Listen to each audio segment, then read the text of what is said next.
Bible बताती है हम सब राजकीय याजक वर्ग के हैं। ऐसा बाइबल बताया गया है। सिर्फ याजक ही नहीं बल्कि राजकीय याजक वर्ग। ऐसे याजक की जिंदगी में जो है भलाइयां अच्छाइयां परमेश्वर देखना चाहता है। पुराने नियम के दिनों में कौन भरपूरी में, कौन समृद्धि में, कौन अच्छी जिंदगी जिया, याजक अच्छे जिए। याजक जो है सबसे अच्छा खाना वो खाते थे, बहुत ही अच्छा वस्त्र उनको दिया गया था, उनके लिए अपने खुद के नगर थे, बिना कमी के अच्छी जिंदगी और परमेश्वर के साथ अच्छा मेल मिलाप शांति में वो जीते थे। अच्छी जिंदगी हम जिए, यही परमेश्वर की कभी ना बदलने वाली सच्चाई है। परमेश्वर की भलाइयों को चख कर देखना है तो एक मुख्य बात है, वह है कि हमारी आत्मा अच्छी पदार्थों से भरे रहे।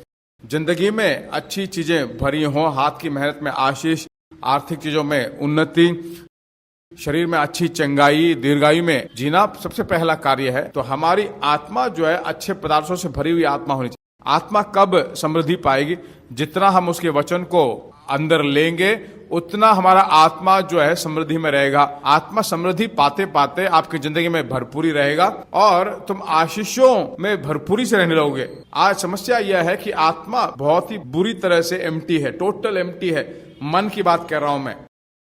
दुनिया की सभी चीजें जो है भरी हुई हैं दिमाग में, मन में, तो भीतर के परमेश्वर की भरपूरी यह जो है बाहर नहीं आती है। रोमियो की पत्री को लिखता है पौलुस, 11 अध्याय लिखता है, छुटकारे के बारे में लिखता है, प्रभु ने हमारे लिए क्या किया उस सब के बारे में बोलता है, लिखता है। और 12वें अध्याय में देखता है मेरे भाइयों ऐसा हुआ है, इसलिए कहता है कि अपने मन को खोलिए 12वें अध्याय में, ताकि ये बातें तुम्हारे मन में शासन करने लगे। दुनिया की सोचें नहीं बल्कि परमेश्वर की सोचें जो है तुम्हारे आत्मा में भरी रहें। इसमें बहुत ही मुख्य बात, परमेश्वर के भवन में आए, आना ही नहीं, यहां पर बैठकर अच्छी तरह सुनना चाहिए, यहां पर सुनना ही नहीं, घर जाकर वापस सुनना चाहिए, है ना। भजन संहिता 65 में कहा गया है, वर्ष को जो है अच्छी चीजों से मैं मुकुट के रूप में डालता हूं और तेरे पथों में उत्तम पदार्थ भरे रहेंगे। तो भलाई कहां पर है? 4 अध्याय वचन में बताया गया है कि तेरे भवन के भलाइयों से हम तृप्त होते हैं। तेरे भवन की महिमा क्या है, भलाई क्या? वहां पर परमेश्वर का वचन प्रचार किया जाता है।